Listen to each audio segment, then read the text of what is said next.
Hi കൂട്ടുകാർ, കൃഷിയെ സ്നേഹിക്കുന്ന എല്ലാവരെയും റുക്കിയാസ് വേൾഡിലേക്ക് സ്വാഗതം. ഇന്ന് ഞാൻ എൻ്റെ പ്രിയപ്പെട്ടവരുടെ മുമ്പിലേക്ക് വരുന്നത് ഇന്നത്തെ ദിവസം എന്ന് പറഞ്ഞാൽ പെരുന്നാളാണല്ലോ. ആദ്യമായിട്ട് എല്ലാവരുടെ ഹാപ്പി ഈദ് മുബാറക്ക്. ഇന്ന് എനിക്ക് ഒരു സ്പെഷ്യൽ ഗിഫ്റ്റൊക്കെ ഉണ്ട്. ഇന്നത്തെ വലിയ പെരുന്നാൾ എൻ്റെ കുഞ്ഞിവാവ എനിക്കിന്ന് വന്നിട്ടുണ്ട്, എന്നോടൊപ്പം പെരുന്നാൾ ആഘോഷിക്കാൻ വേണ്ടി വന്നിട്ടുണ്ട്. അപ്പം ഞാൻ ഇന്ന് കുഞ്ഞുവാവനോടൊപ്പമുള്ള ദിവസമാണ് ഇന്ന് എൻ്റെ ഫുൾ നിങ്ങളെ കാണിക്കുന്നത്. അപ്പോൾ ഒന്ന് കുഞ്ഞുവാവയ്ക്ക് ഞാൻ ഡ്രസ്സ് എടുത്തിട്ടുണ്ട്. ആ ഡ്രസ്സ് ഒന്ന് ഇട്ട്, പെരുന്നാളല്ലേ, ഡ്രസ്സൊക്കെ ഒന്ന് ഒരുക്കി ഇട്ട് കൊടുക്കട്ടെ കേട്ടോ. ഞാൻ കാണിച്ചു തരാം. 2 ഡ്രസ്സ് എടുത്തിട്ടുണ്ട് ഞാൻ. എന്താ എൻ്റെ കുഞ്ഞുവാവയ്ക്ക് ഞാൻ 2 ഡ്രസ്സ്, ഒന്ന് വെള്ളമേൽ പുള്ളിയും ഒന്ന് നീലയും. ഏതാണ് നിങ്ങൾക്ക് ഇഷ്ടപ്പെട്ടതെന്ന് പറയണം കേട്ടോ. എൻ്റെ രീതി ഇങ്ങനെ കോട്ടൊക്കെ ഉള്ള സൈസ് ഇതാ, ഒരു നീലയും ഇതും. വീണു മക്കളെ എൻ്റെ പൊന്നുമോൻ്റെ ഡ്രസ്സ് ഇതാ വെള്ള. ഞാനിപ്പം പെരുന്നാളിന് ഇന്ന് ഇടിക്കുന്നത് ഇതാ, ഈ വെള്ളയും നീലയും കൂടി ഞാൻ ഇടിക്കട്ടെ കേട്ടോ എൻ്റെ വാവനെ. അയ്യോ കുഞ്ഞ് അങ്ങനെ പെരുന്നാൾ ആഘോഷിക്കാൻ എൻ്റെ പൊന്നുമോൻ. ഈ കുഞ്ഞിക്കാലൊക്കെ കണ്ടിട്ട് എത്തിരി കാലായി വെച്ചോനെ. കുഞ്ഞിക്കാല് പിടിച്ച് നിന്നിരിക്കൂ, ചവിട്ടി മാറ്റി കളിയോ. ഉമ്മമ്മ ഉപ്പമ്മന്ന് എന്തപ്പം വിളിപ്പിക്കാൻ നല്ലതെന്നാണ് ഞാൻ ആലോചിക്കുന്നത്. അങ്ങനെ അയ്യോ പൊന്നുമോനെ, ഈദ് മുബാറക്ക് എന്നൊക്കെ പറഞ്ഞു കൊടുക്കുക എൻ്റെ പ്രിയപ്പെട്ടവരോട്. അങ്ങനെ കുഞ്ഞിമാമനെ ഞാൻ എല്ലാം ഇടിച്ചതാ. എൻ്റെ പൊന്നുമോന് ഇനി മൈലാഞ്ചി ഒക്കെ ഇട്ട് കൊടുക്കണം. കെമിക്കലായിട്ട് മൈലാഞ്ചി വേണ്ടാന്നപ്പം തീരുമാനിച്ച്. ഇനി എനിക്കും ഉമ്മാക്കും ഒക്കെ ഇടാനുണ്ട് മുത്തേ. ഇനി വേഗം ഇറങ്ങിക്കോ.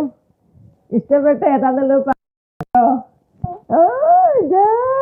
വെള്ള ഡ്രസ് ഇട്ട് കണ്ടല്ലോ. ഇനി ഇതാണത്. ഇത് സൂപ്പറായിട്ട് നല്ല ഓവരത്തല്ലോ. എൻ്റെ മോന് മുട്ടന് പെരുന്നാൾ ഗിഫ്റ്റാ. എൻ്റെ പറയണം വന്നല്ലോ പെരുന്നാളേക്ക് ഉമ്മാമൻ്റെ അടുത്തേക്ക്. അങ്ങനെ മോനെ ഒരുക്കി അതുപോലത്തേക്ക് ഉറക്കും കഴിഞ്ഞു കുഞ്ഞിവാവ. ഇനി ഞങ്ങൾ മൈലാഞ്ചി ഇടുക. ഞാനങ്ങനെ മൈലാഞ്ചി ഒന്നും ഇടേല്ലേനു. എനിക്ക് 2 ആൺകുട്ടികൾ, ഞങ്ങൾ ജോലി തിരക്ക് അങ്ങനെ അവിടെ കഴിഞ്ഞു വിടില്ലേനു. പിന്നൊക്കെ കഴിഞ്ഞല്ലോ. മോന് പെൺകുട്ടികൾ വരികയും ചെയ്ത്. മോൻ്റെ മരുമക്കൾ എന്ന് പറഞ്ഞാൽ എൻ്റെ പെൺകുട്ടികൾ തന്നെയാണ്. അപ്പോൾ അതാ മൈലാഞ്ചി ഇടുക ഞങ്ങൾ. അടുത്ത കാലത്തൊന്നും ഒരു പെരുന്നാളൊന്നും ഇങ്ങനെ ഞാൻ ആഘോഷിച്ചില്ല. ഇത് കുഞ്ഞിവാവനോട് ഒത്തുള്ള എൻ്റെ മൂത്ത ആൾക്കാർ വന്നില്ല കേട്ടോ. മൂത്ത മോനും വന്നില്ല, മൂത്ത മോൻ്റെ ഭാര്യയും വന്നില്ല. കാരണം എന്താ പറയുക, ഒരു ഡോക്ടേഴ്സാണ്, ഓൾക്ക് എപ്പോഴും തിരക്കാണ്. പിന്നെ തിരക്കിൽ ഞാൻ ബഹളം വെച്ച് വിളിപ്പിക്കണ്ടല്ലോ. എന്നിട്ട് ഇപ്പം അഥവാ ഒരു ഓടി വന്നാൽ തന്നെ ചുരത്തിൽ ബ്ലോക്കാണ്. പിന്നെ അവിടെ കുത്തിരിക്കേണ്ടി വരും. അപ്പം ഞാൻ അടുത്ത ഞായറാഴ്ച വരാം അമ്മാന്ന് പറഞ്ഞിട്ടുണ്ട്. പിന്നെ ആയിക്കോട്ടെ. ഇന്നിപ്പോൾ എൻ്റെ കുഞ്ഞിവാവ വന്നത് കൊണ്ട് എൻ്റെ മൊത്തം എല്ലാം മറന്നുപോയിട്ട് ഞാൻ വേറെ ലോകത്ത് എത്തിപ്പോയി. അത് മാത്രമല്ല, ഇന്ന് ചെടി നനക്കാൻ തന്നെ മറന്നുപോയി. ഇന്നത്തെ ചെടിയൊന്നും നനച്ചില്ല. മൈലാഞ്ചി ഇടുന്നതിന് എക്സ്പെർട്ടാ. കാണുന്നുണ്ടോയെന്നറിയില്ല. ഇന്ന് ഹുദ്ദീൻ മതി, ഇനി കഴിഞ്ഞിട്ട് മതി. ഇതാ മൈലാഞ്ചി ഇട്ട് കഴിഞ്ഞു. കണ്ടോ, നിങ്ങൾ തുടക്കങ്ങൾ വിചാരിച്ചിരുന്നോ ഇങ്ങനെ മോഡലാവുന്നുള്ളത്? ആള് ഭയങ്കര മിടുക്കിയ. ഒരു കുട്ടിയായി ജനിച്ചു നോക്കുമ്പോൾ എല്ലാം മറന്ന ലക്ഷണം. എന്നാലും നോക്ക് അടിപൊളിയായിന്. ഉദയം കുറച്ചിടുന്നുണ്ട്. അന്നത്തേക്ക് അവിടുന്ന് വിളിയാളം വരുന്നുണ്ട്. അതാ കരയിലെ ഒച്ച കേൾക്കുന്നുണ്ട്. അങ്ങനെ പ്രസവിച്ച് കഴിഞ്ഞാൽ നമ്മളങ്ങനെ ഒരുങ്ങി നിൽക്കാനെന്നെങ്കിൽ അപ്പത്തിനേക്ക് ഓടേണ്ടി വരും. എന്തെല്ലാം പ്രാക്ടീസ് ഉണ്ട്. ഉദൻ്റെ വേറെ ഒരു മോഡലാ. അതാ വിളിക്കുന്നുണ്ട് റൂമിൽ നിന്ന്, അതാ വിളിച്ചാർക്കുന്നത്. അങ്ങനെ ഞങ്ങൾ അന്നത്തെ മൈലാഞ്ചി ഇടൽ ഉദൻ്റെ സ്വാഹ. എൻ്റെത് കഴിഞ്ഞു. അടിപൊളിയല്ലേ? അങ്ങനെ മൈലാഞ്ചി ഇടലെല്ലാം കഴിഞ്ഞ് ഇനി അതെല്ലാം കഴുകി കഴിഞ്ഞിട്ട് ഞങ്ങൾക്ക് നിസ്കാരമുണ്ട്. അതുണ്ട്. ഫുഡൊക്കെ റെഡിയാക്കി വെച്ചിട്ടുണ്ട്. ഫുഡൊക്കെ ഒന്ന് നിരത്തി വെക്കണം. അങ്ങനെ കുറേ പരിപാടികളുണ്ട്. ഞാൻ മൈലാഞ്ചി ഇടുന്നതിന് അഭിപ്രായം പറയണേ. കൈ ഇങ്ങനെ അടുത്തൊന്നും ഞാൻ മൈലാഞ്ചി ഒന്നും ഇട്ടില്ലേ. എനിക്ക് ഭയങ്കര ഇഷ്ടമായി. കരഞ്ഞിൽ ഒച്ച കേൾക്കുന്നില്ലേ? ഞങ്ങളുടെ കഴിഞ്ഞു. ഒരുങ്ങി നോക്കുമ്പോ ഉദന്റെയും എന്റെയും ഡ്രസ്സ് ഒരേപോലെ. ഇത് ഉദക്ക് ഞങ്ങൾ പെരുന്നാളിന് ഇട്ടെടുത്ത ഡ്രസ്സാണ്. എൻ്റെത് പിന്നെ പഴയതാ, അത്ര പഴയതൊന്നും അല്ല. ഞാനിനി എല്ലാം കൂടെ കഴിഞ്ഞിട്ട് വേണം എനിക്കൊന്ന് പുതിയത് ഇടാൻ. അപ്പൊ ഉദന് പഠിത്തം നിങ്ങൾ കണ്ടിട്ടുണ്ടാവില്ല അല്ലേ? ഇനി കുട്ടി കരയുന്നുണ്ട്, ഉദ പോയിക്കോട്ടെ. അടുത്ത പെരുന്നാൾ നിസ്കാരം. പെരുന്നാൾ നിസ്കാരത്തിന് ഞാൻ നിസ്കാരക്കുപ്പായം ഇടുന്നത് എനിക്കൊരു ഗിഫ്റ്റ് തന്നിരുന്നു. എൻ്റെ വീഡിയോ കണ്ട് ഇഷ്ടപ്പെട്ടിട്ട് ഒരു കൃഷിക്കാരി, ഭയങ്കര കൃഷിക്കാരിയാണ്, എന്നിട്ട് എന്നെ കാണണമെന്ന് ആഗ്രഹിച്ച് കുട്ടികൾ കൊണ്ടുവന്നിതാ. എന്താ ആരെ തന്നെന്നറിയാം? കുരിക്കൾസ് ഫാമിലി. ഇവർ എനിക്കൊരു ഗിഫ്റ്റ് തന്നിരുന്നു. ആ ഗിഫ്റ്റ് ഞാൻ തുറന്ന് നോക്കുമ്പോൾ നിസ്കാരക്കുപ്പായ കണ്ടോ, കുരിക്കൾസ് ഫാമിലി. ഇതിലെന്തൊക്കെ ഉണ്ട് എന്നറിയോ? നിസ്കാരക്കുപ്പായ ഉണ്ട്, ഇവിടെ നിസ്കാരക്കുപ്പ. ഇത് ഇത് ഇത് ഇതിനൊരു കഥ ഉണ്ട്. ഇന്ന് നല്ല നിസ്കാരക്കുപ്പായതാ, നല്ല കത്തറുമുത്തിൻ്റെ മാലുണ്ട്, ദിക്കർ എണ്ണ കൗണ്ടർ ഉണ്ട്, മോതിരണ്ട്. അപ്പം ഇത് നിസ്കാരക്കുപ്പായത്തിൻ്റെ ഇതിങ്ങനെ ഒന്ന് തൊയിഞ്ഞപ്പം ഞാൻ അങ്ങനെ വീണെന്നോട്. അപ്പം ഞാൻ വിചാരിച്ച എന്താ അറിയോ, ഇനിയിപ്പോൾ എണ്ണയൊക്കെ ആവുന്നതിന് തൊപ്പിയായിരിക്കും എന്നാ വിചാരിച്ചത്. അപ്പം ഇവിടെ ഇങ്ങനെ ഓരോരുത്തർ വരുമ്പോൾ ഞാൻ എല്ലാവർക്കും കാണിച്ചു കൊടുക്കും സന്തോഷത്തിൽ, ഇങ്ങനെ എനിക്ക് ഗിഫ്റ്റ് കിട്ടിയേ കണ്ടോ എന്നൊക്കെ പറഞ്ഞിട്ട്. അപ്പം അവരാ പറഞ്ഞത് ഇത് നിസ്കാരക്കുപ്പായം മടക്കി വെക്കാനുള്ളതാ ഇത്. എന്നിട്ട് അവരെന്നെ മടക്കി വെച്ച് തന്നു കേട്ടോ. എൻ്റെ ഏടത്തിൻ്റെ മരുമോളൊക്കെ ചെയ്തത്. ഒക്കെ എല്ലാം തിരിയും. അങ്ങനെ ഇതാണ് നല്ലൊരു നിസ്കാരക്കുപ്പായം. മുസല്ല നോക്ക്. ഞാൻ ഉദ്ഘാടനം പെരുന്നാൾ നിസ്കാരം ഉദ്ഘാടനം ചെയ്യാന്ന് വിചാരിച്ചിരുന്നു. മൈലാഞ്ചിയൊക്കെ ഇട്ട് ഇതാ ഒക്കെ കഴുകിയൊക്കെ വൃത്തിയാക്കി സമയമായല്ലോ. ഏത് കളറാപ്പം നല്ലത്? ഇതായിക്കോട്ടെ അല്ലേ? ഇങ്ങനെ വിരിച്ച് പെരുന്നാളിൻ്റെ അന്നൊക്കെ പുതിയത് വിരിച്ച് ഇതാ. ഇതൊക്കെ ഏറ്റവും സൂപ്പർ ഇത്. ഇനി ഇതാ, താങ്ക്സ് കേട്ടോ കുരിക്കൽസ് ഫാമിലിയോട് ഒരിക്കൽ കൂടെ. ഇതിന് നിസ്കാര കുപ്പായം ഉണ്ടാവൂല കേട്ടോ. അല്ല, നിസ്കാര കുപ്പായല്ല, മക്കന ഉണ്ടാവൂല, എല്ലാം ഒന്നാ. എന്താ ഞാൻ കാണിച്ചു തരാം. നിസ്കാരം കാണിക്കുന്നില്ല, എന്നാൽ അതൊക്കെ കാണിക്കാലോ. കുരിക്കൽസ് ഫാമിലി മഞ്ചേരി കേട്ടോ. അടുത്ത ഉമ്മയാ അതിൻ്റെ ആള്. എൻ്റെ വീഡിയോ കാണലും എല്ലാ സംഭവം ഇങ്ങനെയാണ് ഇത് ഉണ്ടാവുക. ഇങ്ങനെയാണ് ഉണ്ടാവുക, കണ്ടോ? അടിപൊളി. എങ്ങനെയുണ്ട് നിസ്കാരക്കുപ്പായം? ഞാൻ എൻ്റെ നിസ്കരിക്കുമ്പോൾ ഇതിലൊരു ഖുറാനും ഉണ്ടായിരുന്നു, മുസാഫും ഉണ്ടായിരുന്നു.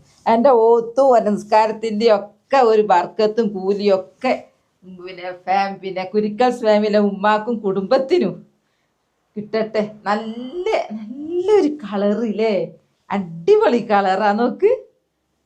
ഞാൻ പിന്നെ നിസ്കാരക്കുപ്പായത്തിൻ്റെ ഉള്ളിൽ എൻ്റെ ഷാള് കെട്ടു. എന്താണെന്നറിയോ? ഷാള് ഇതൊക്കെ നല്ല വൃത്തിയുള്ളതും ആ ഡ്രസ്സൊക്കെ വൃത്തിയാണ്. എന്താണെന്ന് പറഞ്ഞാൽ ഇതിൽ എണ്ണ ആവണ്ടെന്ന് വിചാരിച്ചിട്ട് ഞാൻ അങ്ങനെ ചെയ്യുന്ന. എൻ്റെ ഇതൊക്കെ ഞാൻ ഇട്ടിട്ടാകെ ഒരു മണിക്കൂറായില്ല, ഞാൻ കുളിച്ച് മാറ്റി ഡ്രസ്സ് ഇട്ടിട്ട്. അതുകൊണ്ട് നിങ്ങൾ വിചാരിക്കുന്നത് എന്താ ഇതിൻ്റെ മേലെ ഇതിട്ട് തട്ടത്തിൻ്റെ അവിടെ നിന്നോളൂ, ഇത് വൃത്തികേടായില്ല. ഇതാണ് അവർ തന്ന നിസ്കാരം. ഇപ്പം ഇതുകൊണ്ടാണ് ഞാൻ പെരുന്നാൾ ഉദ്ഘാടനം അവർ തന്നിട്ട് ഒരു മാസമൊക്കെ ആയിട്ടോ. അപ്പോൾ ഞാൻ പെരുന്നാളാവട്ടെ അന്ന് ഉദ്ഘാടനം ചെയ്യാമെന്ന് വിചാരിച്ചിട്ട് നിസ്കാരം കാണിക്കുന്നില്ല, ഞാൻ ഇട്ടത് കാണിച്ചു തന്നതാണ്. അപ്പം കുരിക്കൽസ് ഫാമിലി ഉമ്മാക്ക് 1000 താങ്ക്സും പ്രാർത്ഥനയും ഒക്കെ ഉണ്ട് കേട്ടോ. ഞാൻ നിങ്ങളെ നിസ്കാരക്കുപ്പായം കൊണ്ടാണ് നിസ്കരിക്കുന്ന പെരുന്നാൾ നിസ്കാരം, വലിയ പെരുന്നാൾ. എന്നായിക്കോ. അങ്ങനെ ഫുഡ് ഇവിടെ റെഡി ആയി കഴിഞ്ഞു. ഞങ്ങൾ ഫുഡ് കഴിക്കാൻ പോകുക കേട്ടോ. ഞങ്ങളങ്ങനെ വിപുലമായിട്ട് കുറേയൊന്നും ഉണ്ടാക്കൂല, കാരണം പ്രധാനമായിട്ട് ഷുഗറുള്ള ആളുള്ളത് കൊണ്ട് ആൾക്കനുസരിച്ചൊക്കെ ഞങ്ങൾ ഉണ്ടാക്കുള്ളൂ കേട്ടോ. എന്നാലും കുറച്ചൊക്കെ ഉണ്ടാക്കിയിട്ടുണ്ട്. എന്താ, ചിക്കൻ ബിരിയാണി ഉണ്ട്, സാദാ ചോറുണ്ട്, മോര് കറി ഉണ്ട്, ചിക്കൻ ഫ്രൈ ഉണ്ട്, തൈരുണ്ട്, എന്താ ചപ്പുണ്ട്, ചുവന്ന ചപ്പ്, പായസമുണ്ട്, പപ്പടുണ്ട്, അച്ചാറുണ്ട്, തുറമാങ്ങുണ്ട്, എല്ലാം ഉണ്ട്. പക്ഷേ ഇവിടെ 2 ആൾക്ക് വേണ്ടത് സാദാ ചോറാണല്ലോ. എനിക്ക് മാത്രം മതി ബിരിയാണി. രാവിലെ ബിരിയാണി, എനിക്കങ്ങനെ ബിരിയാണിയൊക്കെ വേണം കേട്ടോ. അങ്ങനെ ഞങ്ങൾ ഫുഡ് കഴിക്കാൻ പോകും. നിങ്ങളൊക്കെ എന്താ ഉണ്ടാക്കിയെന്നൊക്കെ ഒന്ന് കമൻറ്റ് ചെയ്യണം കേട്ടോ. ഇനി ഞങ്ങൾക്ക് കുറച്ച് കഴിഞ്ഞാൽ വൈകുന്നേരം എന്താ ഞങ്ങൾക്ക് എന്നറിയാം. ഞങ്ങൾ ഈ പ്രദേശത്തുള്ള എല്ലാ സ്ഥലത്തും എന്താ അറിയോ, സാദാ അപ്പല്ലേ, നെയ്യപ്പം എന്നാ പറയുക. നിങ്ങളൊക്കെ ഇതിനെന്താ പറയുക? അപ്പവും ബീഫും. ബീഫ് നന്നായിട്ട് വരട്ടിയതും അപ്പോൾ എന്തൊരു ടേസ്റ്റാണെന്നറിയോ. കുറച്ച് കഴിഞ്ഞാൽ ഞങ്ങൾ ചന്ദ്രമേനൊക്കെ മെനക്കെടുക, കാരണം കുറേ ഒളിയത്തിൻ്റെ ഒക്കെ കിട്ടിയിട്ടുണ്ട്, ഞങ്ങൾ കൂടിയതുണ്ട്. അപ്പോൾ അത് പറയുമ്പോൾ തന്നെ ഒരു വായിൽ വെള്ളം വന്നു. അങ്ങനെ ഞാൻ ഫുഡ് കഴിക്കാൻ പോകട്ടെ കേട്ടോ. അങ്ങനെ ഞങ്ങൾ ഫുഡെല്ലാം കഴിഞ്ഞപ്പാട് ഹുദ പറയുന്നത് നിങ്ങൾക്കൊരു സർപ്രൈസ് ഉണ്ട് എന്ന്. കുഞ്ഞുവാവയും ഹുദയും കൂടി എനിക്ക് ഒരു സർപ്രൈസൊക്കെ ആയിട്ടാണ് വന്നത്. നോക്കട്ടെ കേട്ടോ, ഇതാ കൊണ്ടുവന്ന് വെച്ചിട്ടുണ്ട് എൻ്റെ അടുത്തേക്ക്. ഇതാ ബിസ്മില്ലാഹിർറഹ്മാനിർറഹീം. ഇതാ സെഞ്ചുറിയാ. അപ്പോൾ ഒന്ന് ഗസ് ചെയ്താൽ മതി എന്താന്നുള്ളതിലെ ഡ്രസ്സ്. ഞാൻ ഈ ഡ്രസ്സൊന്ന് ഇട്ട് കാണിച്ചു തരാം കേട്ടോ. ഏതായാലും പെരുന്നാളല്ലേ, പുതിയത് ഇടണമെന്ന് നമുക്ക് സുന്നത്തല്ലേ. ഞാൻ എന്തായാലും പെരുന്നാളിന് എവിടെയെങ്കിലും പോകുമ്പോഴാണ്, പെരുന്നാളിന് എടുത്ത ഡ്രസ്സ് ഞാൻ അന്നേരം ഇടലില്ല, എവിടെയെങ്കിലും പോകുമ്പോഴേ ഇടുള്ളൂ. ഇവിടുന്ന് ഇങ്ങനെ പണിയെടുക്കുക, അടിച്ച് വാരുക, തുടക്കുന്ന, ചെടി നനയ്ക്കുന്നവർക്ക് എന്തിനീ പുതിയ ഡ്രസ്സ്. അന്നേരം ഞാൻ ഇപ്പോൾ ഏതായാലും ഹുദക്ക് കാണിച്ചു കൊടുക്കണമല്ലോ, ഇട്ടിട്ട് കൊള്ളുന്നാണോ അല്ലെങ്കിൽ ലൂസാണോ എന്നൊക്കെ അറിയാൻ വേണ്ടിയിട്ട്. അപ്പം ഞാനൊന്ന് ഇട്ട് കാണിച്ചു തരാം കേട്ടോ. കാണിച്ചു അങ്ങനെ ഇതാ ഹുദ വാങ്ങി തന്ന എൻ്റെ ചുരിദാർ എങ്ങനെയുണ്ട്? അടിപൊളിയാ? ഇതാ എല്ലാം വാങ്ങും. എനിക്ക് ഒത്തത് കേട്ടോ, ഷേപ്പാക്കേണ്ട ആവശ്യമൊന്നുമില്ല. കൈക്ക് പിന്നെ നമ്മൾ മറ്റേ ഈ ഓറഡല്ലേ. ഇനിയിപ്പോൾ ഹുദ പറയാ ഇത് കണ്ടു വെക്കുമ്പോൾ പിന്നെ ഇതേ കളറിലുള്ള ഇങ്ങനത്തെ ഒരു പേരെന്തേ, എനിക്ക് കയ്യോറാന്നോ, ഇത് നമുക്ക് ഇതേ കളറിലത് വാങ്ങിക്കണമെന്ന്. അങ്ങനെ ആകുമ്പോൾ ഒന്നും കൂടി രസം ഉണ്ടാവുമല്ലോ. ഇതാ എങ്ങനെയുണ്ട്? അടിപൊളിയാ? ഇത് കണ്ടപ്പോൾ തന്നെ എനിക്ക് തോന്നിയ എന്താ അറിയോ, ഓണത്തിനൊക്കെ ഇടാനേ. എനിക്ക് ഓണത്തിന് കുറച്ച് കൂട്ടുകാരികളൊക്കെ ഉണ്ട്, എൻ്റെ ഒപ്പം പ്രീ ഡിഗ്രി പഠിച്ച കുറേ ആൾക്കാർ. അപ്പോൾ അവരൊക്കെ വീട്ടിലേക്കൊക്കെ ഇനി പോവാലോ എന്നൊക്കെ ഒരിത് വന്നു. ഇതിട്ടിട്ട് എനിക്ക് നല്ല ഇഷ്ടമായി. Thank you. ഇതാ ഞാൻ അങ്ങനെയാണ്, എനിക്ക് അങ്ങോട്ടും വാങ്ങിക്കൊടുക്കണം, ഓല് ഇങ്ങോട്ടും വാങ്ങിത്തരിക. കണ്ണാടി കൊടുത്ത് നോക്കുന്നുണ്ട്, എനിക്ക് ഇഷ്ടപ്പെട്ടിക്ക്. നിങ്ങൾക്ക് ഇഷ്ടപ്പെട്ടോ എന്നുള്ളതൊന്ന് കമൻറ്റ് ചെയ്യണം കേട്ടോ. ഇതെങ്ങനെ ഉണ്ട്, അല്ലെങ്കിൽ വേറെ കളറാണ്, അല്ലെങ്കിൽ ഈ പ്രായത്തിൽ ഇത് പറ്റൂല, അങ്ങനെയൊക്കെ ഉണ്ടാവുമല്ലോ പല സംശയങ്ങളും പല അഭിപ്രായങ്ങളും. എല്ലാ അഭിപ്രായവും ഞാൻ സ്വീകരിക്കും. അങ്ങനെ എനിക്ക് കിട്ടിയതുപോലെ തന്നെ എല്ലാ ഉമ്മമാർക്കും എല്ലാ അമ്മമാർക്കും മരുമക്കൾ ഇങ്ങനെ ഡ്രസ്സൊക്കെ വാങ്ങിക്കൊടുക്കുന്ന മരുമക്കളാവട്ടെ എന്ന് ഞാൻ പ്രാർത്ഥിക്കുക. എനിക്കാകെ 2 മരുമക്കളാണല്ലോ ഉള്ളത്. ഞാൻ 2 മരുമക്കളെയും മരുമക്കൾ എന്ന് പറയൂല, എൻ്റെ മക്കളെന്നെ പെൺകുട്ടികളാണ്. എനിക്ക് 2 ആൺകുട്ടികളും 2 പെൺകുട്ടികളും എന്നാണ് എല്ലാവരോടും പറയൽ. എന്നെ ഇപ്പം 5ാമത്തെ ഒരു മോനും ആയിട്ടുണ്ട്. അപ്പോൾ എനിക്ക് 5 മക്കൾ എന്നാണ് ഞാൻ പറയൽ. അങ്ങനെ ആകുമ്പോൾ നമ്മൾ അങ്ങോട്ട് സ്നേഹിച്ചാൽ അവരിങ്ങോട്ടും സ്നേഹിക്കും. എനിക്കിത് ഭയങ്കര ഇഷ്ടപ്പെട്ട്. അഭിപ്രായങ്ങൾ കാത്ത് നിൽക്കുന്നു ഞാൻ. മറ്റു ആർക്കെങ്കിലുമൊക്കെ ഗിഫ്റ്റ് കിട്ടിയാൽ പറയണേ, കമൻറ്റിൽ എഴുതണം കേട്ടോ, എനിക്കും കിട്ടി ഗിഫ്റ്റ് എന്നൊക്കെ. എന്നായിക്കോട്ടെ. അപ്പോൾ എൻ്റെ വീഡിയോകൾ കണ്ടല്ലോ, കുഞ്ഞിവാവനെ മാറ്റുന്നതും കുഞ്ഞുവാവനെ ഡ്രസ്സ് ഇടിക്കുന്നതും മൈലാഞ്ചി ഇടുന്നതും ഫുഡും നിസ്കരിക്കുന്നതും അതെല്ലാം ഞാൻ എൻ്റെ പ്രിയപ്പെട്ടവരെ കാണിച്ചു തന്നു. എൻ്റെ മൈലാഞ്ചി ഇതാട്ടോ. അങ്ങനെ ഞാൻ നിങ്ങളെ കാണിച്ചു തന്നത്. നിങ്ങളൊക്കെ വീഡിയോയിൽ നിങ്ങൾ പറയണം, കമൻറ്റ് പറയണം. എന്തൊക്കെ മോന് കരയുന്ന ഒച്ച കേൾക്കുന്നുണ്ട്, അരമണിക്കൂർ പോലും ഉറങ്ങൂല കേട്ടോ. അപ്പത്തിനേക്ക് കരയൂ, കുറച്ച് നേരം ഉറങ്ങും, അതിന് എഴുന്നേക്കും. ഞങ്ങളെ മൊത്തം ചേഞ്ചായിപ്പോയി. അല്ലെങ്കിൽ ഞങ്ങൾ രാവിലെ എണീറ്റാൽ എനിക്കിങ്ങനെ പുറത്ത് പണികളൊക്കെയായിരുന്നു. മോൻ വന്നതിന് ശേഷം മൊത്തം ചേഞ്ച്. മോനെ കളിപ്പിക്കണം തന്നെ, ചിരിക്കലൊക്കെ തുടങ്ങിയിട്ടുണ്ടല്ലോ. അപ്പോൾ എൻ്റെ വീഡിയോ അത്രയേ ഉള്ളൂ. നാളെ നല്ലൊരു വീഡിയോ ആയിട്ട് വരാം. എൻ്റെ വീഡിയോ ഇഷ്ടപ്പെട്ട ലൈക്കും സബ്ബും തന്നെ സപ്പോർട്ട് ചെയ്യണേ. ബൈ ബൈ എല്ലാവരും. അസ്സലാമു അലൈക്കും. ഈദ് മുബാറക്.